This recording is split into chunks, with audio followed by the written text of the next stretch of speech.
வணக்கம் மக்களே. என்ன நம்ம பார்க்க போற படத்தோட கதையில கதாநாயகி ஒரு பிரைவேட் கம்பெனியில வேலை பார்க்கறா. அந்த கம்பெனி கண்டுபிடிக்கிற ஒரு பொருளால பொதுமக்களுக்கு ஒரு பெரிய ஆபத்து வரப்போகுது. இத பத்தி நம்ம கதாநாயகி தெரிஞ்சுக்கிறா. கதாநாயகி தெரியுங்கிற விஷயம் கம்பெனிக்கு தெரியுது.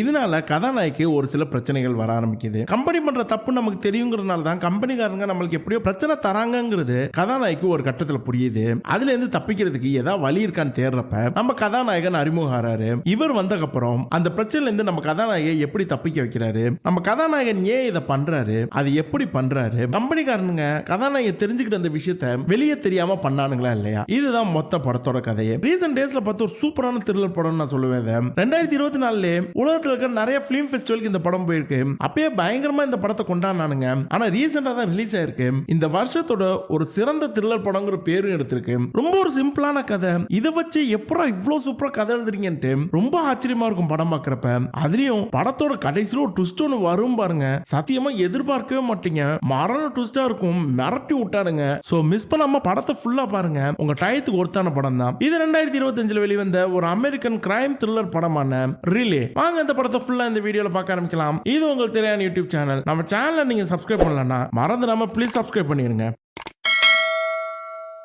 பட ஆரம்பத்திலே ஹோஃப்மேன் ஒரு தெருல நடந்து வந்துட்டு இருக்காரு. ஒரு மாதிரி பதட்டமா வராரு. கையில் ஒரு பேக் இருக்கு. நேரா அந்த தெருல இருக்கிற ஒரு ரெஸ்டாரண்ட்டுக்குள்ள போய் நுழையிறாரு. சுத்தி பத்தி யாராவது நம்மள பாக்குறாங்க மாதிரியே பார்த்துட்டு போய் ஒரு டேபிள்ல உட்காராரு. கொஞ்ச நேரத்துல அங்க ஒரு கார் வருது. கார்ல இருந்து மெக்காவி இறங்குறாரு. அந்த ஊர்ல ஆப்டிமா பார்மட்டிக்கல் கம்பெனின்னு ஒரு பெரிய கம்பெனி இருக்கு, மாத்திரை தயாரிக்கிற கம்பெனி. அந்த கம்பெனியோட ஓனர் இவரு. உள்ள வந்தோடனே நம்ம ஹாஃப்மேனை பார்த்து எங்க என் டாக்குமெண்ட் அப்படின்னு சொல்லி கேட்கறான். நம்ம ஹாஃப்மேன் இங்க எதுவும் பேசக்கூடாது அப்படிதான் சொல்லியிருக்கானுங்க. இந்த வரைக்கு ஒரு விஷயம் தெளிவா புரிஞ்சுக்கங்க, இந்த டாக்குமெண்ட் இன்னொரு காப்பி அவங்க கிட்ட இருக்கு. எனக்கு ஏதாவது ஆனாலோ இல்ல என்ன நிம்மதியா இருக்க விடாம என்ன ஏதாவது டார்ச்சர் பண்ணிட்டு இருந்தீங்கன்னா கண்டிப்பா இவன் இதை பப்ளிக் விட்டுருவான். உங்களுக்கு தான் பிரச்சனை, தெரிஞ்சுக்கங்க அப்படிங்கிறான். அப்ப அந்த மெக்கே எந்த பிரச்சனையும் வராது கூடுன்னு சொல்லிட்டு வாங்குறாரு. நம்ம ஹாஃப்மேன் வாங்க நம்ம ரெண்டு பேரும் சேர்ந்து ஒரு போட்டோ எடுத்துக்கணும் அப்படிங்கிறான். மெக்கையும் சரின்னு சொல்லி போட்டோ எடுத்துக்கிட்டு நம்ம ஹாஃப்மேனை பார்த்து இதுக்கப்புறம் நான் அவனை சந்திக்கவே கூடாதுன்னு சொல்லிட்டு அங்கேருந்து போயிடுறாரு. அவர் போனதுக்கு அப்புறம் ஹாஃப்மேன் அப்படியே சுத்தி முத்தி பார்க்கறான். டக்குன்னு அவன் பேக் எடுத்துட்டு வேகமா அங்கேருந்து கிளம்புறான். இவனை நம்ம படத்தோட கதாநாயகனான டாம் ஃபாலோ பண்ண ஆரம்பிக்கிறாப்ல. ஹாஃப்மேன் பின்தொடர்ந்தே போய்கிட்டே இருக்கிறாரு. ஹாஃப்மேன் ஒரு டாக்ஸில ஏறி அங்கேருந்து போறான். பின்னாடி வர இன்னொரு டாக்ஸில நம்ம டாம் ஏறி உட்காந்து அந்த ஹாஃப்மேன் போற டாக்ஸியை ஃபாலோ பண்ண சொல்றாரு. அவர்கிட்ட ஒரு டெலி பிரிண்டர் இருக்கு. அதை எடுத்து அவரோட போன்ல கனெக்ட் பண்ணிட்டு வேகமா என்னமோ மெசேஜ் டைப் பண்றாரு. டாக்ஸியும் ஹாஃப்மேனை பின்தொடர்ந்து போய் ஒரு இடத்துல நிக்குது. ஹாஃப்மேன் அந்த ஊர்ல இருக்க பப்ளிக் ரயில்வே ஸ்டேஷனுக்கு தான் வந்திருக்காப்ல. ரயில்வே ஸ்டேஷன்ல டிக்கெட் வாங்கிட்டு எங்க வேகமா போய்கிட்டு இருக்காரு. பின்னாடியே நம்ம டாமா அவரை ஃபாலோ பண்ணிக்கிட்டே வராப்ல. ஹாஃப்மேன் ஒரு ட்ரெயின்ல ஏறி ஜன்னல் ஓரமா உட்கார்றாப்ல. ஆனா நம்ம டாம் ட்ரெயின்ல எல்லாம் ஏறல. அவர் உட்கார்ந்திருக்க இடத்துல அப்படியே அவரே அமைதியா பார்த்துக்கிட்டு இருக்காரு. ட்ரெயின் கொஞ்ச நேரத்துக்கு கிளம்பி போயிருது. டாம் எதுவும் சொல்லாம நேரா திரும்பி அவனோட வீட்டை நோக்கி போறான். யாருமே அவனை ஃபாலோ பண்ணலங்கிறத கன்ஃபார்ம் பண்ணிக்கிட்டு அவர் வீட்டுக்குள்ள போயிட்டு அவருக்கு அன்னைக்கு என்ன மெசேஜ் வந்திருக்குன்னு பாக்குறாரு.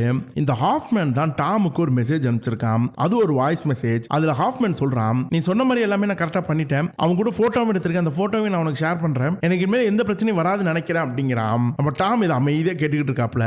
மறுநாள் கிளம்பி ஊருக்கு வெளியில ஏதோ ஒரு குடோன் மாதிரி ஒரு இடம் இருக்கு, அங்க போறாரு. அதுக்குள்ள போறதுக்கு ஏதோ பாஸ்போர்ட் மாதிரி ஒன்னு போடணும் போல.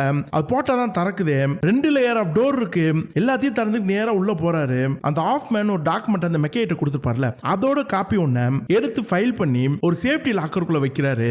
அது மாதிரி பல கம்பெனியோட ஃபைல் இருக்கு. அதுக்குள்ள மிச்சம் மீதி இருக்க எல்லா டாக்குமெண்ட் கொண்டு போய் எரிச்சு விட்டுறாப்ல. இப்ப அப்படியே நம்ம படத்தோட கதாநாயகியான சாராவை காட்டுறாங்க. கையில ஒரு பைய தூக்கிட்டு பயங்கர டென்ஷனா எங்கேயோ நடந்து போய்கிட்டு இருக்கா. நேரா போய் அந்த ஊர்ல இருக்க ஒரு பிரபலமான வக்கீல தான் பாக்குறாரு. வக்கீல் என்ன விஷயம் கேக்குறாரு. அப்ப நம்ம சாரா சொல்றா, நான் சைபர் செமெண்டிஸ்னு ஒரு கம்பெனில வேலை பார்க்கறேன். இவங்க கோதுமையில ஒரு ஆராய்ச்சி பண்றாங்க. அது ரொம்ப ரொம்ப தப்பான ஆராய்ச்சி. சப்போஸ் நாளைக்கு அந்த கோதுமையை பப்ளிக்கு கொடுத்தாங்கன்னா மக்களுக்கு தான் பெரிய பாதிப்பு ஏற்படும். மக்களுக்கு ஏற்படுற பாதிப்பத்தில எந்த கவலையும் இல்ல, ப்ராஃபிட் வரணுங்கிற எண்ணத்துல அது கூடிய சீக்கிரம் பப்ளிக் கொடுக்கலான்னு இருக்கானுங்க. இத பத்தி எனக்கு தெரிஞ்சிச்சு. எனக்கு தெரியுங்கிற விஷயம் கம்பெனிக்கு தெரிஞ்சோடையும் என்ன ரொம்ப ஹார்ஷா டீல் பண்றாங்க. நான் அந்த கம்பெனில ஒரு ஹையர் லெவல் பொசிஷன்ல இருந்தேன். இப்போ ரிசப்ஷன் மாதிரி வேலை வாங்குறாங்க. யாரோ என்ன ஃபாலோ பண்ணிக்கிட்டே இருக்க மாதிரி இருக்கு. இதுக்கு ஒரு முடிவு கட்டணும் அப்படிங்கிறான். அப்ப அந்த லாயர் நம்ம சாரா கிட்ட விசில் ப்ளோயர்ஸ்க்குலாம் நாங்க ஹெல்ப் பண்ண மாட்டோம் அப்படின்றான். ஒரு பிரைவேட் கம்பெனி ஏதாவது தப்பு பண்ணுச்சுன்னா கம்பெனிக்குள்ள வேலை செய்யறவங்களே அந்த தப்பை எடுத்துட்டு வந்து வெளியில பப்ளிக்ல சொல்லுவாங்க. இவங்கள தான் விசில் ப்ளோயர்னு சொல்லுவாங்க. இந்த மாதிரி ஆட்களுக்கு நாங்க ஹெல்ப் பண்ண மாட்டோம். ஒரு பெரிய கம்பெனிக்கு எதிராக எங்களால சண்டை போட முடியாது அப்படிங்கிறாரு.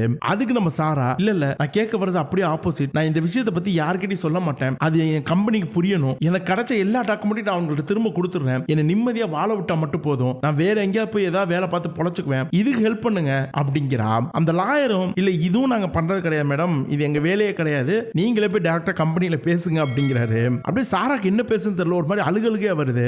அப்ப அந்த லாயர் சாரா கிட்ட எனக்கு தெரிஞ்ச ஒருத்தர் இருக்காரு, அவர் யாரு என்னன்னு கேட்காதீங்க, நான் பேசினதே கிடையாது, ஆனா நீங்க சொல்ற மாதிரி ஒரு வேலையை அவர் பண்ணி கொடுப்பாரு, நான் சொல்ற இந்த நம்பருக்கு கால் பண்ணுங்கன்னு சாராக்கு ஹெல்ப் பண்றதுக்காக ஒரு நம்பரை கொடுக்குறாப்ல. சாராவுக்கு நம்பிக்கையே இல்ல, ஒரு பதட்டத்திலே தான் வீட்டுக்கு வரா. காரை நிறுத்திட்டு உள்ள போனா அவளோட கார் அப்படியே பத்திக்கிட்டு எரியுது. அடுத்த நாள் இந்த வீட்டை காலி பண்ணிட்டு சாரா அந்த ஊர்ல இருக்க இன்னொரு அபார்ட்மெண்ட்ல போய் குடியேறிடுறா. பேக்ல இருந்து முதல்ல அந்த கம்பெனியோட டாக்குமெண்ட்ஸ் எடுத்து ஒரு இடத்துல ஒளிச்சு வைக்கிறா. இப்ப இந்த பக்கம் நம்ம டாம காட்டுறாங்க. வழக்கமா அவனோட நாளை தொடங்குறான், எக்ஸசைஸ் எல்லாம் பண்ணிட்டு நேரா ஒரு மீட்டிங் தான் போறானே. இது குடியாரங்கெல்லாம் இதெல்லாம் ரொம்ப குடிச்சா அதுல அடிமையா இருக்கானுங்களே, அதுல இருந்து மீண்டு வர்றதுக்காக அந்த ஒரு போலீஸ் ஆபீசரான வேஷ் அவங்க ஸ்பான்சர் பண்ணி நடத்துற மீட்டிங். வேஷ் தான் எல்லார்கிட்டயும் ரொம்ப பாசிட்டிவா பேசுறாங்க. நம்ம டாம் அன்னைக்கு அதை அட்டெண்ட் பண்ணிட்டு கிளம்பி நேரா வீட்டுக்கு வரான். ஈவினிங் ஆயிடுது. அன்னைக்கு என்னென்ன மெசேஜ் வந்திருக்குன்னு போய் ஓபன் பண்றான். 2 மெசேஜ் வந்திருக்குன்னு காட்டுது. முதல் மெசேஜ் அந்த ஹாஃப்மேன் தான் வருது, நான் நல்லபடியா இருக்கிறேன், நீ சொன்ன இடத்துல செட்டில் ஆயிட்டேன், நாளைக்கு பேசுறேன் அப்படின்னு சொல்லிட்டு கட் ஆகுது. ரெண்டாவது மெசேஜ் நம்ம கதாநாயகி இருக்கால சாரா, அவகிட்ட தான் வருது. அவளோட பிரச்சனை எல்லாம் எடுத்து சொல்லி அவளோட பர்சனல் நம்பரையும் கொடுக்குறா. நம்ம டாம் அதெல்லாம் நோட் பண்ணிக்கிறாப்ல. நேரா போய் ஃபர்ஸ்ட் சாரா பத்தி நெட்ல தேடுறாரு. அவருக்கு ஒரு ஐடியா வருது. இந்த பக்கம் சாராவை காட்டுறாங்க. ராத்திரினே அவருக்கு ஒரு கால் வருது. கால் அட்டெண்ட் பண்ணா ஒரு ரிலே சர்வீஸ்ல இருந்து பேசுறானுங்க. அமெரிக்க நாட்டுலாம் இந்த காது கேட்காதவங்க வாய் பேசாதவங்க எல்லாம் அவங்களோட மெசேஜ் கன்வே பண்றதுக்கு பயன்படுத்துற சர்வீஸ் தான் இது. அந்த டெஃப் அண்ட் டெம்ல ஒரு டெலிபிரிண்டர் பயன்படுத்தி அவங்களோட மெசேஜ் டைரக்டா இந்த ரிலே சர்வீஸ்க்கு அனுப்புவாங்க. அவங்க என்ன மெசேஜ் பண்றாங்களோ அதை அப்படியே யார்கிட்ட பேசணுமோ அவங்கள்ட்ட இந்த சர்வீஸ் பண்றவங்க பேசுவாங்க. அதுக்கு நம்ம பதில் சொல்லுவோம். சோ இந்த கான்வர்சேஷன் பண்றதுக்காக ஒரு இன்டர்மீடியட் மாதிரி தான் இந்த ரிலே சர்வீஸ் இருக்கும். இது மூலமா தான் நம்ம கதாநாயகன் டாம் சாரா கிட்ட பேசுறான். டாம் அந்த டெலிபிரிண்டர் மூலமா மெசேஜ் அடிச்சு ரிலே சர்வீஸ்க்கு அனுப்புறான். ரிலே சர்வீஸ்காரங்க கேள்வியை கேட்கறானுங்க. அதுக்கு எல்லாத்துக்குமே நம்ம சாரா பதில் சொல்றா. சாராவோட பிரச்சனை என்ன ஏதுங்கிறத ஃபுல்லா டீடைலா ஃபர்ஸ்ட் கேக்குறான். சாராவும் தெளிவா என்ன நடந்துச்சு ஏது நடந்துச்சுங்கிறத டீடைலா சொல்லிடுறாப்ல. முதல் நாள் ராத்திரி அவ காரை கொளுத்தி விட்டானுங்களே அது வரைக்கும் டீடைலா சொல்றா. அப்ப நம்ம டாம் உங்களுக்கு இந்த விஷயம் தெரியுங்கிறது கம்பெனிக்கு தெரிஞ்சதுக்கு அப்புறம் உங்களுக்கு ஏதாவது பணம் தரேன்னு சொன்னாங்களான்ட்டு மெசேஜ் அனுப்புறாப்ல. ரிலே சர்வீஸ் அதை கன்வெர்ட் பண்றானுங்க. நம்ம சாரா ஆரம்பத்துல தரேன்னானுங்க கம்பெனிக்காரனுங்க, ஆனா நான் வேணான்னு சொல்லிட்டேன், இப்ப எனக்கு பணம் கூட தேவையில்ல, இந்த டாக்குமெண்ட் எல்லாம் அவங்க கையில கொடுத்துடுறேன், என்ன நிம்மதியா இருக்க விட்டா போதும் அப்படிங்கிறான். நம்ம டாம் இப்ப என்ன அட்ரஸ்ல இருக்கான்னு சொல்லி கேட்கிறான். சாராவும் அவளோட அட்ரஸ் சொல்றான். என் வீட்டுக்கு வெளில ஒரு வேன் எப்பவுமே நிக்குது, அதுக்குள்ள இருந்து யாராவது இருந்து என்ன ஃபாலோ பண்றாங்கன்னு எனக்கு தோணுது அப்படிங்கிறா. அப்ப நம்ம டாம் மேபி நம்ம பேசுறது கூட அவங்க ஒட்டி கேட்டு இருக்கலாம், நம்ம அப்புறம் பேசுவோம்னு சொல்லிட்டு போனை கட் பண்ணிடுறான். அந்த ரிலே சர்வீஸ்காரங்களும் இதுக்கு மேல அவர் எந்த மெசேஜ் அனுப்பலன்னு சாரா கிட்ட சொல்லி அவனுங்களும் கட் பண்றாங்க. சாராக்கு ஒன்னும் புரியல. வீட்டுக்கு வெளியில காட்டினா அந்த வேனுக்குள்ள டாசனும் அவங்களோட ஆட்களும் உட்கார்ந்துருக்கானுங்க. எங்கேருந்து கால் வந்துச்சுங்க டீட்டெயில் அவனுக்கு தெரிஞ்சிச்சுல. உடனே டாசனும் அவனோட ஆள்ல ஒருத்தியான ரோசிட்டியை கூட்டிக்கிட்டு நேரா அந்த ரிலே சர்வீஸ் தான் போறாங்களே. போயிட்டு இப்போ வந்து காலை பத்தி கேட்கறாங்க. அப்ப அந்த ரிலே சர்வீஸ் ரிசப்ஷனிஸ்ட், சார் உங்களுக்கு இந்த சர்வீஸ் பத்தி தெரியும்ல, காது கேட்காதவங்க வாய் பேச முடியாதவங்க மெசேஜா எங்களுக்கு அனுப்புவாங்க, அதை யாருக்கிட்ட பேசணும்னு நினைக்கிறாங்களோ அவங்க கிட்ட நாங்க கன்வே பண்ணுவோம், அவ்வளவுதான். யார் போன் பண்றா யாருக்கிட்ட சொல்றோம் இந்த எந்த டீட்டெயிலுமே எங்கள்கிட்ட இருக்காது. எங்கள்கிட்ட மட்டும் இல்ல நம்ம ஊர்ல இருக்க எந்த ரிலே சர்வீஸ் சென்டருக்கு போனாலும் எங்கேயுமே இந்த டீட்டெயில் இருக்காது, எங்க டயத்தை வேஸ்ட் பண்ணாதீங்க அப்படிங்கிறான். நம்ம டாசனுக்கு மண்டை காயுது, ரொம்ப கிளவரா தான் மூவ் பண்றான் அப்படின்னு சொல்லிட்டு அங்கிருந்து போயிடுறாப்ல. இப்ப அடுத்த நாள் நம்ம சாரா மறுபடியும் டாமுக்கு ஒரு மெசேஜ் அனுப்புறா. தான் ஒரு புது சிம் கார்டு வாங்கிட்டதாவும் அது என்ன நம்பருக்கு சொல்லிட்டு எனக்கு ரொம்ப பயமா இருக்கு, தயவு செஞ்சு எனக்கு ஹெல்ப் பண்ணுங்கன்னு ரொம்ப ரிக்வெஸ்டா கேட்கறான். டாம் இந்த மெசேஜ் எல்லாம் கேட்டுட்டு ஒரு பப்ளிக் பிளேஸ்ல போய் உட்காந்துக்கிட்டு மறுபடியும் அந்த டெலிபிரிண்டர் மூலமா ரிலே சர்வீஸ் கால் பண்ணி ரிலே சர்வீஸ்ல இருந்து நம்ம சாராவுக்கு கனெக்ட் பண்ணி விடுறானுங்க. நம்ம டாம் சொல்றான், ஃபர்ஸ்ட் நீ உன் கையில இருக்க அந்த கம்பெனியோட எல்லா டாக்குமெண்ட் கூடவே எனக்கு பே பண்ண வேண்டிய $50,000 இது எல்லாத்தையும் ஒரு அட்ரஸ்க்கு அனுப்பணும். அது என்ன அட்ரஸ்ங்கிறத நான் போன்ல சொல்ல மாட்டேன், உனக்கு ஒரு கொரியர் மாதிரி அனுப்பிச்சு விடுறேன், அதுல பாத்துக்க, ரிசீவ் ஆனதுக்கு அப்புறம் என்கிட்ட பேசு அப்படின்னு சொல்லிட்டு நம்ம டாம் அவன் அனுப்ப வேண்டிய அட்ரஸ் அழகா தெளிவா பேப்பர்ல பிரிண்ட் அவுட் பண்ணிட்டு அப்படியே இந்த பேப்பர்ல அவன் கை எதுவும் படாத மாதிரி கிளவுஸ் எல்லாம் மாட்டிக்கிட்டு ஒரு கொரியர் சாராவுக்கு அனுப்புறான். சாரா வீட்டுல ஒரு மாதிரி பதட்டமா தான் இருக்கிறா. ஜன்னல் வழியா வெளியிலே பாத்துக்கிட்டு இருக்கா. வண்டியில இந்த டாசன் அவங்க ஆட்கள் எல்லாம் அங்கதான் சுத்திக்கிட்டு இருக்கானுங்க. கரெக்டா வீட்டுக்கு கொரியர் வருது. கொரியர் போய் திறந்தோனியும் அதுல 2 அட்ரஸ் போட்டு ஒரு பேக்கேஜ் இருக்கு. கூடவே ஒரு லெட்டர் இருக்கு. அதுல டாமுக்கு எந்த அட்ரஸுக்கு பணம் அனுப்பணும், அது கூட அந்த கம்பெனி டாக்குமெண்ட்ஸ் எல்லாம் அனுப்பணுமோ அந்த அட்ரஸ் டீடைலா போட்டிருக்கு. இன்னொரு பேக்கேஜ் இருக்க அட்ரஸுக்கும் எம்டியா ஒரு கொரியரையும் பண்ணுன்னு வேற எழுதியிருக்கு. சாராவும் அதே மாதிரி பண்றா. டாக்குமெண்ட்டையும் பணத்தையும் எல்லாத்தையுமே அவன் சொன்ன அட்ரஸ்ல இருக்க பேக்கேஜ்ல பேக் பண்ணிடுறா. அப்ப அவளுக்கு அந்த ரிலே சர்வீஸ்ல இருந்து கால் வருது. நம்ம டாம் தான் மெசேஜ் பண்ணிட்டு இருக்காப்ல. சாரா கிட்ட நாளை காலையில எம்டிஆர் இருக்க பார்சல ஊர்ல இருக்க ஏதோ ஒரு கொரியர் மூலமா அதுல மென்ஷன் பண்ணி அட்ரஸ் அனுப்பிச்சுட்டணும். நீ பணத்தையும் உன்னோட அட்ரஸையும் போடுற அந்த பார்சலை நல்லா பேக் பண்ணிட்டு கிளம்பி நேரா நாளை காலைல 10:05 கிளம்புற பிட்ஸ்பர்க்கு போற பிளைட்டை பிடிச்சிட்டு அட்லாண்டாக்கு வந்து சேரு. அங்கிருந்து இன்னொரு இடத்துக்கு போகணும். போகணும், அதை பத்தி நாளைக்கு நான் சொல்றேன் அப்படின்னு சொல்லிட்டு போன் கட் ஆயிடுது. சாராவும் மறுநாள் உடனே கிளம்பி அவங்க சொன்ன அதே ஏர்போர்ட்டுக்கு வந்துடுறா. இந்த பக்கம் டாசன் ரோசட்டி எல்லாரும் அவங்களும் சாராவை க்ளோஸா ஏர்போர்ட்டுக்குள்ள ஃபாலோ பண்ணிக்கிட்டே வராங்க. பிட்ஸ்பர்க்ல இருந்து கிளம்பி நேரா அட்லாண்டாக்கு போற ஃபிளைட்ல ஏறி உட்காந்துக்கிறான். அதே ஃபிளைட்ல தான் டாசன் உட்காந்துருக்கான். நம்ம சாரா ஒரு டென்ஷனாவே இருக்கிறான். ஃபிளைட்டுக்குள்ள இந்த பக்கம் அந்த பக்கம் நடந்துகிட்டு இருக்கான். அதே ஃபிளைட்ல தான் நம்ம டாமும் மார் விஷயத்துல உட்காந்துருக்காப்ல. அட்லாண்டாக்கு வந்து சேர்ந்துடுறா. அடுத்து எங்க போகணும்னு தெரியாம அப்படியே ஏர்போர்ட்லயே சுத்திட்டு இருக்கான். அங்கதான் நம்ம டாம் இருக்காப்ல. நேரா போய் ஃபர்ஸ்ட் அங்க இருக்க டியூட்டி ஃப்ரீல ஒரு பேக் வாங்குறான். சாரா போய் ஒரு இடத்துல அப்படியே அமைதியா உட்காந்துருக்கா. அவளை சுத்திக்கிட்டு தான் அந்த டாசனும் அவளோட ஆளான ரோசட்டியும் நிக்கிறாங்க. சாராக்கு தெரியாம தான் அங்க சுத்திக்கிட்டு இருக்காங்க. இந்த பக்கம் டாம் அவன் வாங்கிட்டு வந்தான பேக் அதே இடத்துக்கு நேரா போய் ஏர்போர்ட் செக்யூரிட்டி ஆபீஸ்ல நீட்டி இந்த பேக் பாத்ரூம் பக்கத்துல பார்த்தேன். பேக்ல பேக்கோட ஓனரோட டேக் இருக்கு, ஆனா யாரு என்னன்னு தேட முடியல, அதனாலதான் இங்க கொண்டு வந்தேன் அப்படிங்கிறான். அவங்களும் சரி நான் பாத்துக்கிறேன் நீங்க போங்க அப்படிங்கிறாங்க. பேக் கொடுத்துட்டு டாம் நேரா போய் அவன் டெலிபிரிண்டர் எடுத்து ரிலே சர்வீஸ் மூலம் கான்டாக்ட் பண்ணி நம்ம சாராக்கு போன் பண்றான். சாரா கிட்ட இப்போ உன்னை யாரையா கூப்பிடுவாங்க, கூப்பிட்டானா தயவு செஞ்சு எந்திரிச்சு போகாத அப்படிங்கிறான். அதே மாதிரி அந்த செக்யூரிட்டி ஆபீஸ்ல இருந்து ஒரு பேக் கொடுத்துருப்பானே, அந்த பேக்கோட ஓனர் சாராவோடதுன்னு எழுதிருக்கு. அதனால சாரா பேரை சொல்லி கூப்பிடுறாங்க. இவன் தான் போகணும்னு சொல்லிருக்கான, அதனால சாரா அங்கே உட்காந்துக்கிறான். ஆனா டாசனுக்கு ஏதோ டவுட் வருது. ரோசட்டி அங்கே இருக்கு சொல்லிட்டு அவன் நேரா அந்த செக்யூரிட்டி ஆபீஸ்க்கு போறான். ரோசட்டி நம்ம சாராவே பாத்துக்கிட்டு இருக்கா.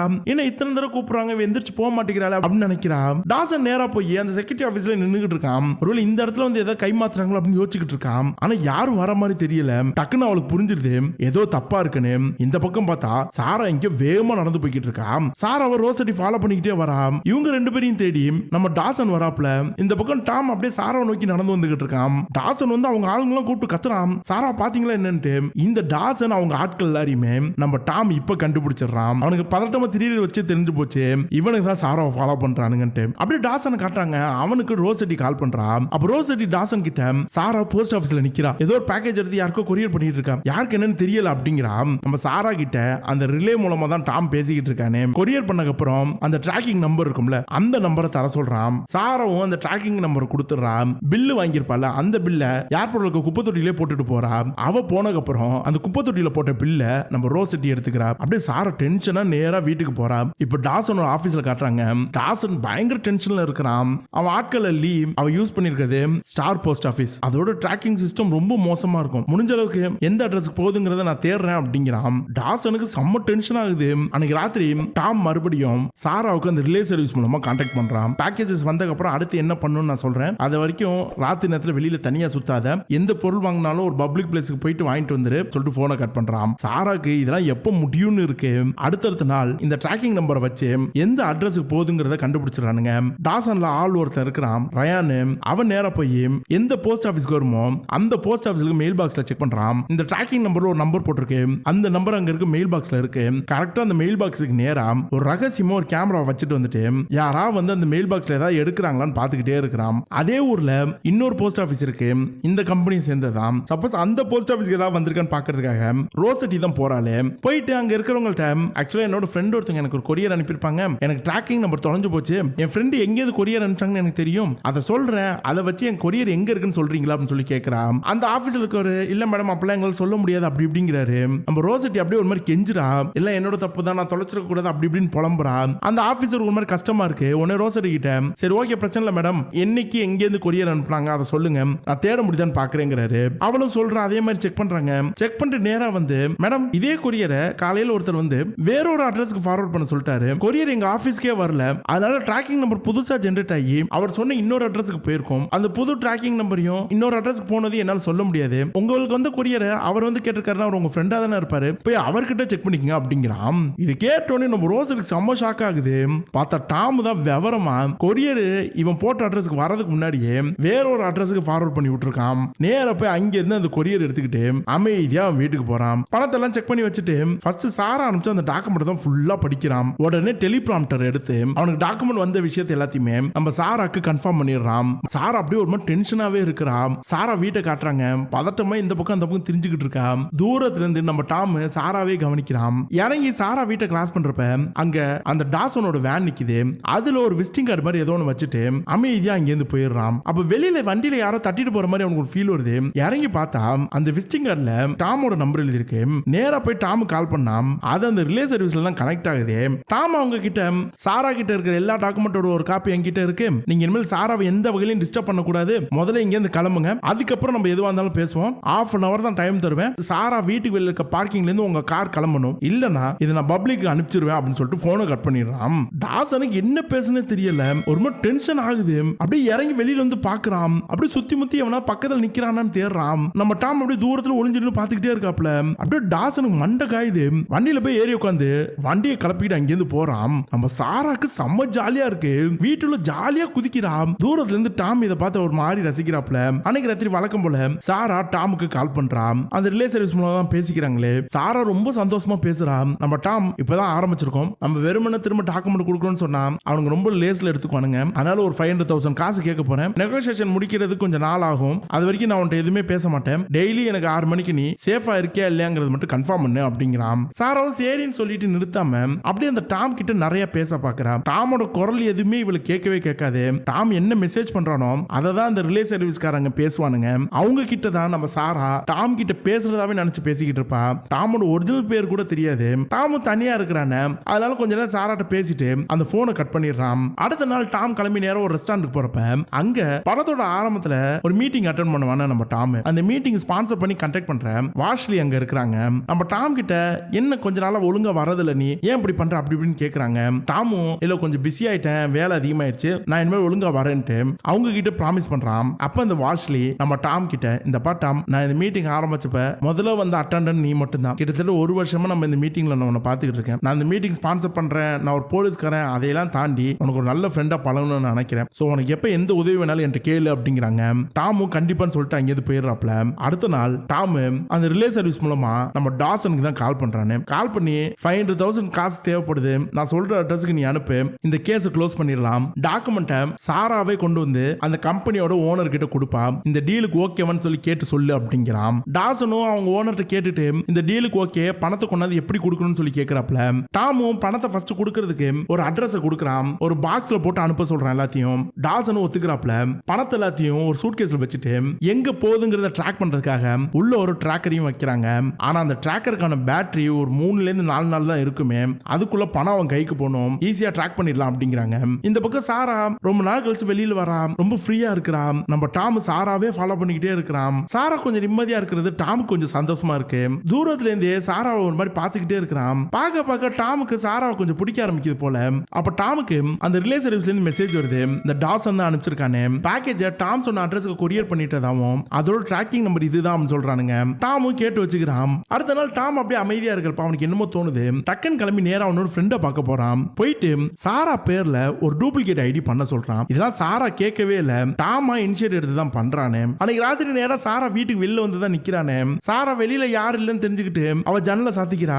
டாம் அப்படியே தூரத்துல இருந்து பாத்துக்கிட்டே கிளம்பி போறான். நேரா அவன் வீட்டுக்கு போயிட்டு அன்னைக்கு என்ன மெசேஜ் வந்திருக்கு போன்ல பாக்குறப்ப ஃபர்ஸ்ட் மெசேஜ் அந்த ஹாஃப்மேன் இருக்கார்ல, படத்தோட ஆரம்பத்துல ஒருத்தர் இருந்திருப்பார்ல, அவர் தான் மெசேஜ் பண்றாரு. அவர் டாம் கிட்ட, நான் பெரிய தப்பு பண்ணிட்டேன்னு நினைக்கிறேன், அந்த பார்மசி கம்பெனிக்காரங்களை பத்தி வெளியில சொல்லியிருக்கணும், அந்த மருந்தை அபிஷியலா இப்ப வெளியில விற்க போறானுங்க, அது ஒரு விஷம், கொஞ்சம் கொஞ்சமா எல்லாரையும் கொல்லும், அது குழந்தைங்களுக்கு கொடுக்குற மருந்து, இவ்வளவு பெரிய தப்புன்றாங்கன்னு தெரிஞ்சும் என்னோட சுயநலத்தினால அதை வெளியில சொல்லாம விட்டேன், இப்ப எத்தனை பேர் சாக போறாங்க தெரியலன்ட்டு ஒரு மாதிரி ஃபீலிங்கா பேசிட்டு போனை கட் பண்றான். இது ஒரு வாய்ஸ் மெசேஜ் தான், டாம் சொல்றதுக்கு ஒண்ணுமே கிடையாது. அடுத்த மெசேஜ் சாரா கிட்ட இருந்து வந்திருக்கு. சாரா தான் நல்லா இருக்குங்கிறது மட்டும் தான் சொல்லணுமே, டெய்லி ஈவினிங் சொல்லணும், ஆனா அவ ரொம்ப நேரம் பேசுறா, நீ தனியா இருக்கிறியா, உனக்கு எப்படி இருக்கு, இந்த மாதிரி வேலை உனக்கு போர் அடிக்கலையா அப்படி இப்படிங்கிறா. டாம் அதெல்லாம் கேட்டுக்கிட்டே இருக்கிறான். அடுத்த நாள் டாம் நேரா போய் ஒரு பிரைவேட் கம்ப்யூட்டர் சென்டர்ல உட்காந்துக்கிட்டு அந்த பேக்கேஜ் எங்க வந்துகிட்டு இருக்குன்னு செக் பண்ணிக்கிட்டு இருக்கான். அப்படியே அந்த கம்பெனியோட சிஓ பத்தியும் தெரிஞ்சுக்கலாம்னு பாக்குறப்ப அவன் மைண்ட் ஒரு மாதிரி டைவர்ட் ஆகுது. சாராவோட சோஷியல் மீடியா இருக்கும்ல, அதை ஓபன் பண்ணி சாராவே பாக்குறான். அவனுக்கு என்னமோ தோணுது, ஆனா எதுவும் கண்டுக்காம மறுபடியும் தொடர்ந்து வேலையை பார்க்க ஆரம்பிக்கிறான். அங்கிருந்து கிளம்பி போயிடுறாப்ல. ஈவினிங் ஆயிடுது. மெசேஜ் ஹாஃப்மேன் தான் ஃபர்ஸ்ட் மெசேஜ் வந்திருக்கு, மறுபடியும் தப்பு பண்ணிட்டேன், அதை பத்தி சொல்லி இருந்திருக்கணும், வெளியில எத்தனை பேர் சாக போறாங்க தெரியலன்ட்டு ஒரு மாதிரி ஃபீலிங்ஸ்ல பேசுறாப்ல. அந்த மெசேஜ் கட் பண்ணிட்டு அடுத்த மெசேஜ் சாரா கிட்ட இருந்து வரணும், ஆனா மெசேஜ் வரவே இல்ல. நம்ம டாமுக்கு ஒரு மாதிரி பயந்துடுறான். வண்டி எடுத்து நேரா சாரா வீட்டுக்கு வெளில போய் நின்னுக்கிட்டு டைரக்டா இவன் போன்ல இருந்து சாராவுக்கே கால் பண்றான். சாரா ஒரு மாதிரி அரை தூக்கத்துல இருக்கிறான். போன் எடுத்துட்டு யார் என்னன்னு கேக்குறப்ப டாம், நான் தான் உனக்கு இந்த வேலையை பார்த்து கொடுத்துட்டு இருக்கேன், போன் வரல என்னாச்சுன்னு கேட்கறதுக்காக போன் பண்ணேன் அப்படிங்கிறான். சாரா ஒரு மாதிரி பயத்திலே அச்சோ மறந்துட்டேன் தூங்கிட்டேன் சாரி அப்படி இப்படிங்கிறான். டாமும் சரின்னு சொல்லிட்டு போனை கட் பண்ண போறான். அப்ப சாரா கட் பண்ணாம அப்படியே டாமு கிட்ட கொஞ்ச நேரம் பேச பாக்குறான். டாமுக்கும் சாரா கூட பேசுறது ரொம்ப பிடிச்சிருக்கு, ஆனா ரொம்ப நேரம் பேசினா பிரச்சனை ஆயிரும்ட்டு போனை டக்குன்னு கட் பண்ணிடுறாப்ல. அப்படியே சாரா படுத்துக்கிட்டு என்னமோ யோசிச்சுக்கிட்டே இருக்கிறான். டாமுக்கு இந்த பக்கம் என்னமோ ஆகுது. இவங்க பேசிக்கிட்டு இருந்ததை நம்ம டாசன் ட்ராக் பண்ணிருக்காப்ல. என்ன புது நம்பர்ல இருந்து கால் வந்திருக்கு, எப்போ இப்படி வராதே, அது என்ன நம்பர் தேடுங்க அப்படின்னு சொல்றதுக்குள்ள இந்த பக்கம் நம்ம டாம் தான் விவரமாச்சே, சிம்மி போனையும் கழட்டி தூக்கி எறிஞ்சு உடச்சு விட்றாப்ல. அவனுங்களால ட்ராக் பண்ண முடியல. டாம் மறுநாள் கிளம்பி நேரா அந்த கொரியர் ஆபீஸ்க்கு போயிட்டு வழக்கமா இவனுக்கு எப்படி கொரியர் வருதோ அதுக்கு வேற ஒரு அட்ரஸ் கொடுத்து ரீடைரக்ட் பண்ணி விட்டுருவான். அதே மாதிரி இந்த டாசன் பணப்பெட்டி ஒரு கொரியர் அனுப்பிச்சிருப்பானுங்களே, அதை வேற அட்ரஸ்க்கு அழகா ரீடைரக்ட் பண்ணிடுறாப்ல. அன்னைக்கு அந்த டாசன் கிட்ட இருந்து ஒரு போன் வருது. சாரா அந்த கம்பெனி பண்ண தப்பு எல்லாத்தையும் ஒரு டாக்குமெண்டா ப்ரிப்பேர் பண்ணிருப்பால, அதை நம்ம டாமுக்கு அனுப்பிச்சிருப்பான். இதுதான் என் கையில இருக்குன்னு கன்ஃபார்ம் பண்றதுக்காக அதுல ஒரு காப்பியா டாசன் கிட்ட நம்ம டாம் அனுப்பிச்சிருப்பான். ஆனா அதுல மொத்தம் 347 பக்கம் இருக்கணும், 311 பக்கம் தான் இருக்கு. மிச்சம் 36 பக்கம் எங்கடா, என்னடா பண்ண, என்ன ஏமாத்திரியா என்ன அப்படின்னு சொல்லிட்டு டாசன் கண்ணாமண்ணான்னு கத்துறான். டாமுக்கு செம்ம டென்ஷன் ஆகுது. வேகமா போய் சாரா கொடுத்த டாக்குமெண்ட்ல செக் பண்ணா 311 பக்கம் தான் இருக்கு, 36 பக்கத்தை காணும். சாரா கிட்ட போன் பண்ணி கேக்குறான். அந்த ரிலே சர்வீஸ் மூலமா தான் பேசுறானே. சாராவும் அந்த 36 பக்கத்துல ஒண்ணுமே கிடையாது, அது வெறும் அப்பெண்டிக்ஸ் தான், அதுல ஒரு டீடைல் இல்ல, அதனாலதான் நான் அதை பத்தி பேசல அப்படிங்கிறான். நம்ம டாமுக்கு செம்ம டென்ஷன் ஆகுது. தப்பு பண்ணிட்ட சாரா, மொத்தமா கொடுக்கணும், இப்ப நமக்கு டைம் கிடையாது, அவங்க சம்பந்தப்பட்ட என்ன டாக்குமெண்ட் எல்லாத்தையும் அனுப்புன்னு தானே சொன்னேன், ஏன் இப்படி பண்ணேன்னு சொல்லிட்டு கோவமா மெசேஜ் அனுப்புறான். சாராக்கு ரொம்ப டென்ஷன் ஆகுது.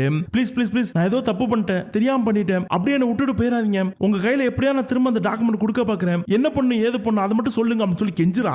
இந்த மாதிரி சிச்சுவேஷன்ல நம்ம டாம் இதுக்கு மேல டீல் பண்ணவே மாட்டான். ஏன்னா மறுபடியும் சாரா கையில இருந்து டாக்குமெண்ட் வாங்கணும், முதல் தடவை வாங்குறதுக்கே போதும் ஆச்சு, ரெண்டாவது தடவை வாங்க போனா இன்னும் பிரச்சனையாகும்னு யோசிக்கிறான். ஆனா சாரா அழுதுகிட்டே கெஞ்சறனால வேற வழி இல்லாம சாரா கிட்ட இருந்து டாக்குமெண்ட் வாங்குறதுக்கு ஒரு வழி பண்றான். நியூயார்க் சிட்டிக்கு நடுவுல இந்த டைம் ஸ்கொயர்னு ஒரு ஏரியா இருக்கும். அந்த இடத்துல ஒரு செக்யூரிட்டி ஆபீசர் மாதிரி போய் உட்காந்துக்கிட்டு ரிலே சர்வீஸ் மூலமா சாரா கான்டாக்ட் பண்ணி அங்க ஒரு பொட்டி கடை மாதிரி ஒண்ணு இருக்கு, அவங்க கிட்ட ஃப்ரண்ட்ல நியூஸ் பேப்பர் நிறைய வச்சிருப்பாங்க, அதுல கீழே இருந்து 2 நியூஸ் பேப்பருக்கு நடுவுல அந்த மிச்ச டாக்குமெண்ட் சொருகிட்டு போயிரு, நான் எடுத்துக்கிறேன் அப்படின்னு சொல்லி மெசேஜ் அனுப்புறான். சாராவும் அதே மாதிரி கிளம்பி வரா. டாம் அப்படியே தூரத்துல நின்னு பாத்துக்கிட்டு இருக்கான். அந்த பொட்டி கடையில ஏதோ ஜாமா வாங்குற மாதிரி அவ எடுத்துட்டு வந்த டாக்குமெண்ட்டை கீழே சொருகிட்டு போயிடுறா. இவ பண்ணிட்டு இருக்கிறது எல்லாத்தையுமே தூரத்துல இருந்து டாசன் கவனிச்சுக்கிட்டு இருக்கான். ரோசிட்டி கிட்ட சொல்லி போய் அந்த கடையில ஏதாவது செக் பண்ண சொல்றான். ரோசிட்டி வந்து செக் பண்றா, எதுவும் கிடைக்கல. அப்ப அந்த கடைக்கு யாரோ ஒரு ஆள் ஏதோ ஒரு பேப்பர் அவங்க வராரு. அவர் ஒட்டிக்கிட்டு நம்ம டாமும் வரான். அவன் கீழே இருந்து 2வது பேப்பர்ல தான் சொருக சொல்லியிருப்பான். கரெக்டா அந்த பேப்பர் எடுத்துக்கிட்டு அவன் இங்க இருந்து போறான். டாசனுக்கு தூரத்துல இருந்து பாக்குறப்ப நம்ம டாம் தெரியவே இல்லை, டாமுக்கு முன்னாடி இருக்க ஆள் தான் தெரியுது. எதுவும் தெரியாம அப்படியே ஒரு மாதிரி இந்த பக்கம் அந்த பக்கம் பாத்துக்கிட்டு இருக்கான். இந்த பக்கம் டாம் அந்த நியூஸ் பேப்பர் எடுத்துட்டு போறப்ப நியூஸ் பேப்பருக்குள்ள அந்த டாக்குமெண்ட்ஸ் காணோம். ஒரு மாதிரி டென்ஷன் ஆகுது. அப்படியே திரும்பி பாக்குறான். டாசனோட ஆட்கள் எல்லாருமே அந்த பொட்டி கடையை சுத்தி சுத்தி வரானுங்க. திரும்ப அந்த கடைக்கும் போக முடியாது. போய் மறுபடியும் டெலிபிரிண்டர் எடுத்து ரிலே சர்வீஸ் மூலமா சாரா கான்டாக்ட் பண்ணி நான் வைக்க சொன்ன பேப்பர் அந்த டாக்குமெண்ட் இல்லையே எங்க அப்படின்னு கோமா கேக்குறான். அப்ப சாரா ஐயோ தப்பு பண்ணிட்டேன், அந்த பேப்பர்ல வைக்கல, அதுக்கு மேல இருக்க பேப்பர்ல வச்சிட்டேன், ஐயோ திரும்ப திரும்ப தப்பு பண்றேன், இரு நான் போய் என்னன்னு பாக்குறேன் அப்படிங்கிறான். நம்ம டாமுக்கு செம்ம டென்ஷன் ஆகுது. சரி போனை கட் பண்ணி ஏதாவது பண்றேன் அப்படின்னு சொல்லிட்டு போனை கட் பண்ணிட்டு அங்க ஒரு லேடி பிச்சை எடுத்துட்டு இருக்கிறத கவனிக்கிறான். நேரா போய் அவங்க கிட்ட என்னமோ சொல்றான். டாசன் அங்க உட்காந்துக்கிட்டு என்ன நடக்குது ஏதுன்னு பாத்துக்கிட்டே இருக்காப்ல. இப்ப அந்த புட்டி கடைக்கு அந்த லேடி வருது. வந்து அப்படியே ஒரு மாதிரி கத்திக்கிட்டு அவ கையில இருக்கிறதெல்லாம் தூக்கி அந்த கடைக்குள்ள போட்டு கடைக்கு வெளியில இருக்கிற நியூஸ் பேப்பர் அது எல்லாத்தையும் தூக்கி இந்த பக்கம் அந்த பக்கம் எரியுது. அந்த இடமே ஒரு மாதிரி சம்பிக்குது. டாசன் ஆட்களும் அங்க ஏதோ பிரச்சனை சீக்கிரம் வர நேரம் கடையை நோக்கி ஓடியாடுறாங்க. இந்த லேடி அப்படியே பேப்பர்லாம் தூக்கி போட்டு இருக்கப்ப நம்ம சாரா வச்ச டாக்குமெண்ட் கிடைச்சிருது. அதை குடுகுடுன்னு எடுத்துக்கிட்டு நேரா டாம் நோக்கி தான் ஓடியாடுறா. டாசன் இதை கவனிச்சுட்டு வேகமா அந்த லேடி கிட்ட வரான். அதுக்குள்ள டாம் நேரா போய் அந்த லேடி கிட்ட இந்த டாக்குமெண்ட் வாங்கிட்டு அங்க இருந்து போயிடுறாப்ல. டாசன் வந்து வேகமா அந்த லேடியோட திங்ஸ் எல்லாம் தேட பாக்குறான். ஒன்னும் கிடைக்கல. டாம் அசால்ட்டா இங்க தப்பிச்சிடறாப்ல. இப்ப அந்த ஏரியால இருக்க எல்லா சிசிடிவி கேமரா எடுத்து அங்க யார் வந்தா ஏது வந்தான்னு செக் பண்றாங்க. அதுல நம்ம டாமோட மூஞ்சி தெரியுது. ஆனா 100% ஃபுல்லா தெரியல, ஓரளவுக்கு தான் தெரியுது. ஆனா கண்டிப்பா இவனா தான் இருக்க வாய்ப்பு அதிகம்னு எல்லாரும் பேசிக்கிறானுங்க. இப்ப மறுபடியும் ரிலே சர்வீஸ்ல இருந்து கால் வருது. டாம் தான் கான்டாக்ட் பண்றானே டாசன் கிட்ட. அந்த மிச்ச 40 டாக்குமெண்ட் கிடைச்சிருச்சு, ஆனா நீ ஒரு தப்பு பண்ணிட்ட, சாராவை ஃபாலோ பண்ண கூடாதுன்னு சொன்னேன். ஆனா உங்க ஆட்கள் நிறைய பேர் அங்க இருந்தது நான் கவனிச்சேன். உனக்கு ரொம்ப டைம் கிடையாது, வர செவ்வாய்க்கிழமை சாயந்தரம் 7 மணிக்கு நான் சொல்ற ரெஸ்டாரண்ட்டுக்கு உங்க கம்பெனி சிஇஓ வரணும், அதோட இந்த பிரச்சனையை முடிக்கிறோம் அப்படிங்கிறான். நம்ம டாசன் நான் அவட்ட கேட்டுதான் சொல்ல முடியுங்கிறான். நம்ம டாம் அடுத்த பேச்சுக்கே எந்த இடம் கிடையாது, சொன்னதை செய்யி, செவ்வாய்க்கிழமை 7 மணி அப்படின்னு சொல்லிட்டு போனை கட் பண்ணிடுறான். டாசனுக்கு செம்ம டென்ஷன் ஆகுது. அந்த கொஞ்சோடு முகம் தானே தெரிஞ்சிச்சு, அதை வச்சு ஏதாவது பண்ணுங்கடான்னு சொல்லிட்டு கத்துறான். நம்ம சாரா வீட்டுல போனை பார்த்துக்கிட்டே உட்காந்துக்கிட்டு இருக்கா. கரெக்டா ரிலே சர்வீஸ்ல இருந்து கால் வருது. டாம் தான் பேசுறானே. எடுத்துமே சாரா ஓகேவான்னு கேக்குறான். சாராவும் எல்லாம் ஓகே, நீ எப்படி இருக்க அப்படின்னு சொல்லி திரும்ப கேக்குறான். டாம் அப்படியே அமைதியா பதில் சொல்றான். இங்கெல்லாம் ஓகே, செவ்வாய்க்கிழமை ஒரு மீட்டிங் நான் அரேஞ்ச் பண்ணிருக்கேன், கரெக்டா நீ அந்த இடத்துக்கு வந்துரு, அங்க என்ன பண்ணு ஏது பண்ணுங்கிறத நான் முத நாளைக்கு இன்ஸ்ட்ரக்ட் பண்ணுவேன், அது வரைக்கும் வீட்டுல பத்திரமா இரு, எல்லாம் நல்லபடியா நடக்கும்னு சொல்லிட்டு டாம் அந்த டாக்குமெண்ட் எல்லாத்தையும் ஒரு ஃபைல்ல பண்ணிட்டு இவங்கள ஒரு ரெஸ்டாரண்ட்ல வந்து மீட் பண்ண வைக்கலாம்னு இருந்தானே, அந்த ரெஸ்டாரண்ட்டை போய் பாத்துக்கிறான். இந்த பக்கம் டாசன் அவன் ஆபீஸ்ல இவங்க அந்த பணம் பெட்டியில ட்ராக்கர் வச்சு அனுப்பிச்சிருப்பானுங்களே, அதோட பேட்டரி 2 நாளே ட்ரெயின் ஆயிடுச்சு. ஆயிடுச்சு. பணப்பெட்டி எங்க இருக்குன்னே தெரியல. டாசனுக்கு மண்டை காயுது. இவனை பிடிக்கவே முடியாதா அப்படிங்கிற மாதிரி டென்ஷன் ஆகிறான். டாம் அந்த பணப்பெட்டியை வேற ஒரு அட்ரஸ்க்கு டெலிவரி பண்ற மாதிரி போட்டிருப்பானே, அந்த அட்ரஸ்க்கு டெலிவரி ஆயிடுச்சுன்னு கன்ஃபார்ம் பண்றான். அன்னைக்கு ராத்திரி வழக்கம் போல வீட்டுக்கு போயிட்டு ஹாஃப்மேன் கிட்ட இருந்து சாரா கிட்ட இருந்து ஏதாவது மெசேஜ் வந்திருக்கான்னு பார்க்கலாம். சாரா எல்லாம் ஓகேன்னு சொல்லிட்டு போனை கட் பண்ணிருக்கா. ஆனா நம்ம ஹாஃப்மேன் ஒரு மாதிரி அழுதுகிட்டே பேசுறாரு. அந்த மெடிசனை ஆல்ரெடி பப்ளிக் விட்டுட்டாங்க, இன்னையில இருந்து சேலுக்கு வரப்போகுது, எத்தனை பேர் சாக போறாங்கன்னு தெரியல, அது பாக்குற தைரியம் எனக்கு கிடையாது, அதனால நான் தற்கொலை பண்ணிக்க போறேன், இதுக்கு உனக்கு எந்த சம்பந்தம் கிடையாது, நீ எனக்கு ரொம்பவே உதவி பண்ண, இதுக்கு மேல நான் என்கிட்ட உனக்கு கால் வராது அப்படின்னு சொல்லிட்டு போன் கட் பண்றான். நம்ம டாமுக்கு இது கேட்டோன்னு ஒரு மாதிரி ஆயிருது. திரும்ப கான்டாக்ட் பண்ண பாக்குறேன், கான்டாக்ட் எல்லாம் பண்ண முடியல. அடுத்த நாள் கிளம்பி நேரம் அந்த மீட்டிங் தான் போறானு, என்னமோ சொல்லி புலம்பிக்கிட்டு இருக்கான். அந்த வேஸ்லிங் கவனிச்சுக்கிட்டே இருக்கிறாங்க. இப்ப சாராவை அந்த கம்பெனி சிஇஓட மீட் பண்றதுக்கான நாள் இன்னைக்கு தான் கடைசி நாள், டாக்குமெண்ட்ல ஒப்படைக்க வேண்டிய நாள். சாராக்கு போன் பண்ணி என்ன பண்ணு ஏது பண்ணுன்னு எல்லா விஷயத்தையும் சொல்றான். சாராவுக்கு ரொம்ப பதட்டமாகுது. டாம் எல்லாம் நல்லபடியா நடக்கும், சொல்றது மட்டும் பண்ணு அப்படிங்கிறாப்ல. அதே நேரத்தில் நம்ம டாசனுக்கு கால் பண்ணி சிஇஓ இந்த டயத்துல வந்து நிக்கணும், சாரா வந்துருவா, டாக்குமெண்ட் வாங்கிட்டு சிஇஓ கிளம்பி போய்கிட்டே இருக்கணும், நீங்க யாரும் இருக்க கூடாதுங்கிறாரு. டாசனுக்கு இப்ப வேற வழியிலே அவனுக்கு பட்டு டென்ஷன் ஆகுது. கையில இருக்க பேப்பர்ல தூக்கி எறிஞ்சிட்டு அப்படியே கட்டுப்புல நிக்கிறான். ஈவினிங் அந்த ரெஸ்டாரண்ட் வெளியில இருக்க ஒரு பார்ல தான் நம்ம டாம் போய் உட்காந்துக்கிட்டு அப்படியே டயத்தை பார்த்துக்கிட்டே இருக்கிறான். மணி 7 ஆகுது. சாராவையும் காணும், அந்த சிஇஓயும் காணும். டாமுக்கு ஒன்னும் புரியல. போய் அந்த டெலிபிரிண்டர் மூலமா ரிலேட்ட கனெக்ட் பண்ணி சாரா கிட்ட பேசலான்னு பாக்குறான். சாரா போனே எடுக்க மாட்டேங்கிறான். ரிங் போது கட் ஆகுது, ரிங் போது கட் ஆகுது. நேரா சாராவோட வீட்டுக்கிட்ட போய் பாக்குறான், அங்க சாராவையும் காணும். என்னமோ தப்பா இருக்குன்னு நம்ம டாமுக்கு புரியுது. அப்ப அவளுக்கு ஒரு மெசேஜ் வருது.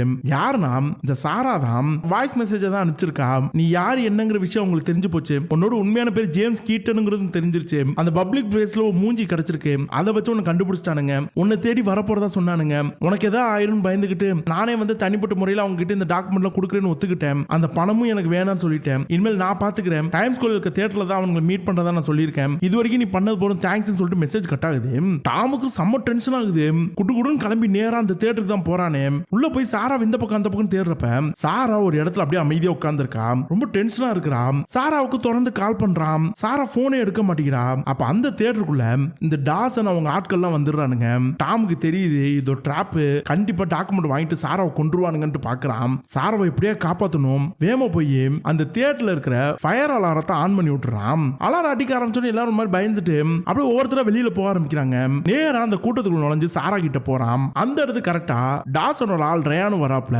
அவனை அடிச்சு போட்டுட்டு சாரா கிட்ட போயிட்டு நான் தான் உனக்கு இவ்வளவு நாள் ஹெல்ப் பண்ணிட்டு இருக்கேன், ஒழுங்கா என் கூட வான்ட்டு சாரா வெளுத்துட்டு வேகமா இங்கே தப்பிச்சு போறான். பின்னாடியே டாசன் ஆட்கள்லாம் வராங்க.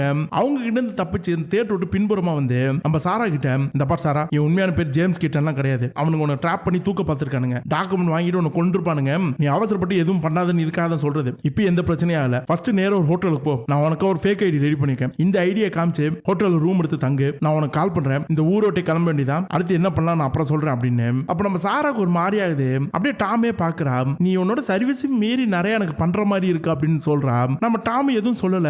அப்படியே சாரா கிட்ட போறான். ரெண்டு பேரும் அப்படியே கிஸ் பண்ணிக்கிற மாதிரி போறாங்க. ஆனா டாம் எதுவும் சொல்லாம சாரா கிட்ட சரி இறங்கு சீக்கிரம் போன்னு சொல்லிட்டு சாராவை அனுப்பிச்சு விட்டுறான். சாராவும் நேரா அவன் சொன்ன மாதிரியே பண்ண போறா. ஒரு ட்ரெயின் மூலமா தான் அவன் சொல்ற ஹோட்டலுக்கு போனோம். அந்த ட்ரெயின்ல ஏறுற வரைக்கும் டாம் அப்படியே நின்று பாத்துக்கிட்டு திரும்பி நேரா ஒரு ரெஸ்டாரண்ட்டுக்கு போறாப்ல. போயிட்டு நம்ம டாசனுக்கு தான் கால் பண்றாப்ல. கால் பண்ணி நீங்க ரொம்ப தப்பு பண்ணிட்டீங்க, நாளைக்கு மதியத்துக்குள்ள உங்களோட எல்லா டாக்குமெண்ட் நான் பப்ளிக்ல விட போறேன், அதுக்குள்ள ஏதாவது நல்ல முடிவு எடுத்தீங்கன்னா எனக்கு திரும்ப கால் பண்ணுங்கன்னு சொல்லிட்டு கட் பண்ணிடுறான். டாசன் அப்படியே அமைதியா என்னமோ யோசிக்கிறாப்ல. நம்ம டாம் அவன் சாப்பாடு ஆர்டர் பண்ணிட்டு சாப்பிட போறப்ப அவனுக்கு மறுபடியும் ஒரு கால் வருது. நம்ம சாராவோட போன்ல இருந்தா வருது. டாம் எடுத்து சாரா கிட்ட எனக்கு நீ கால் பண்ண கூடாதுன்னு சொன்னேன்னா அப்படிங்கிறான். ஆனா போன்ல டாசன் தான் பேசுறானே. எப்படி சிக்கன என்னன்னு புரியல. சாரா உனக்கு வேணும்னா நாளை காலையில உன் கையில இருக்க டாக்குமெண்ட் எல்லாத்தையும் எடுத்துக்கிட்டு என்ன இந்த இடத்துல வந்து மீட் பண்ணு, எதுவும் வந்தாலும் நேர்ல பேசிக்கலாம் அப்படிங்கிறான். அப்படியே டாமுக்கு செம்ம டென்ஷன் ஆகுது. என்னென்னமோ யோசிக்கிறான். நேரா போய் ஒரு பார்ல உட்காந்துருக்கான். ட்ரிங்க் எதுவுமே பண்ணாம என்னமோ யோசிச்சுக்கிட்டே இருக்கான். இவனுக்கு இந்த ட்ரிங்கிங் ப்ராப்ளம் இருக்கிறதுனால வேஸ்லின் ஒருத்தங்க ஹெல்ப் பண்றாங்களா போலீஸ் ஆபீசர், அவங்களுக்கு எனக்கு ஒரு ஹெல்ப் பண்ணுன்னு சொல்லிட்டு மெசேஜ் பண்றான். அடுத்த நிமிஷமே டாசனுக்கு கால் பண்ணி சரி நேர்ல நான் மீட் பண்ணலாம், எங்க வரணும்னு சொல்லு அப்படிங்கிறான். டாசனும் நம்ம டாமும் ஒரு இடத்துக்கு வர சொல்றான். அங்க போய் பார்த்தா வேன்ல டாசன் ஆட்கள் 4 பேர் இருக்காங்க. அப்படியே டாம் அடிச்சு உள்ள தூக்கி போடுறானுங்க. உள்ள பார்த்தா நம்ம சாரா உட்கார்ந்துருக்கா. டாம் சாரா பார்த்துட்டு நீ ஓகேவான்னு சொல்லி கேட்கிறான். மூலையில கட்டி போட்டு உட்கார வச்சிருக்கானுங்க போல.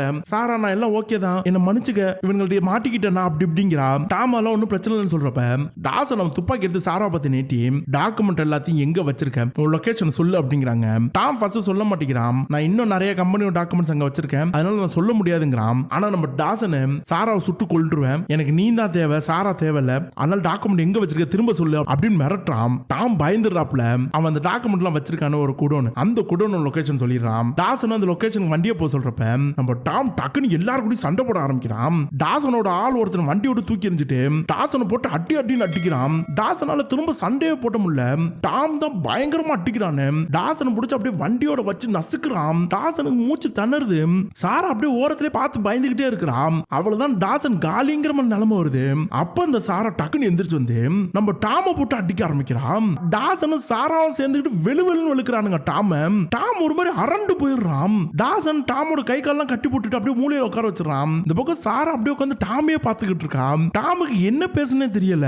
அப்படியே சாரா பார்த்து எதுக்கு இதெல்லாம் அப்படின்னு சொல்லி கேட்கிறான். அப்பதான் சாராவும் தாசன் சொல்றாங்க, இந்த படத்தோட ஆரம்பத்துல ஆப்டிமா பார்மட்டிகளும் கம்பெனிக்கு எதிராக அந்த ஹார்மன் ஒரு சில டாக்குமெண்ட்லாம் கொடுத்துருப்பாங்க. அந்த கம்பெனி ஆட்கள் தான் இவங்களை அரேஞ்ச் பண்ணி டாம் கிட்ட எப்பவுமே ஒரு காப்பி இருக்கும்ல, அந்த காப்பி எடுத்துட்டு வர சொல்லியிருக்கானுங்க. இதுக்கு தான் சாரா வச்சு பிளே பண்ணிருக்காங்க. இது தெரியாம இந்த கர்மம் பிடிச்சவன் இவளை லவ் பண்ண வேற ஆரம்பிச்சிருக்கான். நேரா குடோனுக்கு போயிட்டு கதவை திறக்க சொல்றானுங்க. 2-3 லாக் இருக்கும், டக்குன்னு திறக்க முடியாது. போட்டு டாம் அடிச்சு திறக்க சொல்றானுங்க. டாம் இந்த மாதிரிலாம் நடந்தா அதுல தப்பிக்கிறதுக்கு ஆல்ரெடி ஏதோ டாக்டிஸ் பண்ணி வச்சிருக்கான் போல. அதனால பாஸ்கோட தப்பா போடுறான். அந்த இடமே ஒரு மாதிரி புகை மண்டலமா மாறிடுது. டக்குன்னு டாம் அவங்கள்ட்ட தப்பிச்சு ஓடுறான். எல்லாரும் டாம துரத்திக்கிட்டே வராங்க. டாம் இந்த பக்கம் அந்த பக்கம் ஓடுறான். ஆனா டாம யாரும் சுடணும்னு நினைக்கல. செத்து போயிட்டானா உள்ள போக முடியாதுல, அதெல்லாம் உயிரோடு பிடிக்கதான் நினைக்கிறாங்களே. அவங்க கையில மாட்டாமலே டாம் அப்படியே அந்த ஏரியா ஃபுல்லா சுத்திக்கிட்டு இருக்கான். ஒரு கட்டத்துல சாரா நேரா வந்து நின்றுறா டாம் கிட்ட. துப்பாக்கி நீட்டி டாம பார்த்து, நான் சுட மாட்டேன்னு நினைக்காத டாம், நீ ஒரு வேலை பார்க்கற, நானும் ஒரு வேலை பார்க்கறேன், அவ்வளவுதான், மரியாதை டாக்குமெண்ட் கையில கொடுத்துரு, அட்லீஸ்ட் நான் உயிரோட விடுறேன் அப்படின்னு சொல்றா. டாம் அப்படியே பார்த்துட்டு அவர் கையில துப்பாக்கி கீழே போட்டுட்டு அப்படியே சாரா முறைச்சு பார்த்துக்கிட்டே இருக்கிறான். சாராவும் எல்லாம் முடிஞ்சு போச்சு வந்து டாக்குமெண்ட் எடுத்துட்டான்னு சொல்றப்ப அங்க நிறைய போலீஸ்காரங்க வரானுங்க. அதே இடத்துக்கு டாசன் அவாட்களோட வேன்ல வரான். பின்னாடி எல்லாம் போலீஸ்காரங்க வந்துடுறாங்க. ரோஸ் அட்டி தூரத்துல இருந்து இதை பாக்குறான். போலீஸ்காரங்க சுத்து போட்டுறானுங்க. அந்த போலீஸ்காரங்க லீட் பண்றது யாருன்னா அந்த வேஷ்லி தான். வந்து சாராவை அரெஸ்ட் பண்ணிடுறாங்க. இந்த பக்கம் ராசனோட ஆளான ரியான் அவனையும் அரெஸ்ட் பண்ணிடுறாங்க. நம்ம டாம் கையிலையும் விலங்க போட்டுட்டு அப்படியே இழுத்துட்டு வந்து வேஷ்லி கிட்ட நிறுத்துறப்ப வேஷ்லி கேக்குறாங்க என்ன இங்க டாம் நடக்குதுன்னு. அப்ப டாம் சொல்றான், ஆப்டிகல் பார்மசிக்கு எதிராக என்கிட்ட ஒரு பெரிய டாக்குமெண்ட் இருக்கு. அவங்க ரிலீஸ் பண்ற மருந்து மக்களோட உயிருக்கு எதிரானது, கேன்சர் மாதிரியான பெரிய நோய்கள் வரும், அதுக்கான ப்ரூஃப் என்கிட்ட இருக்கு. அதை அழிக்கிறதுக்கு தான் இவங்க எல்லாரும் முயற்சி பண்றாங்க. என்கிட்ட யார் கொடுத்தா என்னங்கிறது நான் சொல்ல மாட்டேன், ஆனா நான் ப்ரூஃப் உங்ககிட்ட கொடுக்குறேன், நீங்க அதை அடுத்த கட்டத்துக்கு கொண்டு போவீங்க நான் நம்புறேன் அப்படிங்கிறான். வேஸ்லி அப்படியே டாம பாக்குறான். டாக்குமெண்ட் காட்டு, உண்மையா இருந்தா உனக்கு எந்த பிரச்சனையும் இல்லைன்னு சொல்லிட்டு டாம வேஸ்லி அங்கேருந்து கூட்டிட்டு போறா. அப்படியே சாரா டாமையே ஒரு மாதிரி பாத்துக்கிட்டே இருக்கிறான். டாம அதெல்லாம் எதுவும் கண்டுக்காம வேஸ்லி கிட்ட எல்லாத்தையும் சொல்றாங்க. கேஸ் அடுத்தடுத்த கட்டத்துக்கு போகுது. அப்படியே கொஞ்ச நாள் கழிச்சு காட்டுறாங்க டாம் இப்ப ஃப்ரீயா இருக்காப்ல.